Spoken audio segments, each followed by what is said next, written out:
Does the situation in Gaza go beyond the conflict between Israel and Hamas? A counterterrorism expert tells us that Iran, China, and Russia are all involved in some way, enabling threats that could ultimately cross the U.S. border. Kyle Shiedler, thank you so much for joining us. Great to have you on the show. It's a pleasure to be here.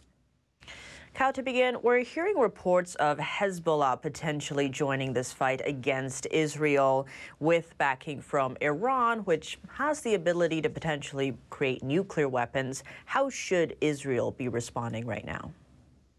Well, Israel's problem is that they have been struck hard by Hamas. They have taken very serious civilian casualties of a kind that they have not faced in decades.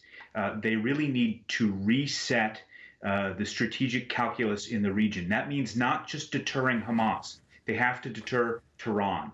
And Tehran has ultimate control over the moves of its proxies in Gaza, in Lebanon, in Yemen, and in Syria. So Israel has to look at that entire battlefield. They can't look just at Gaza. And we're now seeing reports and countries like China saying that Israel's response has been more than just self-defense, saying they should lessen it. But what would happen if Israel were to back down? Well, ultimately, it sends a very bad message to all of the players in the region. It shows Hamas that they can get away with, of course, literal murder and worse. And we will see a continued escalation. The problem with much of the discussion we are having now is they are blaming Israel for the potential of escalation. But the reality is the worst escalation will be if Israel does nothing, if Israel does not reset, as I said, the strategic calculus. It will mean that these actors can do as they please, and they will only worsen their attacks. So we've seen attacks from Hamas. This was the worst attack we've ever seen from Hamas. Next time will be even worse unless Israel sends a really clear message. And what should the U.S. be doing, or what should the message be from the U.S.? Essentially, the U.S. should be getting out of Israel's way.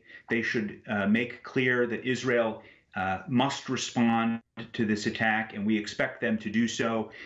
In other words, not try to restrain them, not try to rein them in, not try to prevent them from attacking Hezbollah if that's what they feel they need to do, for example. And right now, that's not the message coming out of Washington. Washington is saying one thing, but they're doing another. They are speaking as though they have Israel's back.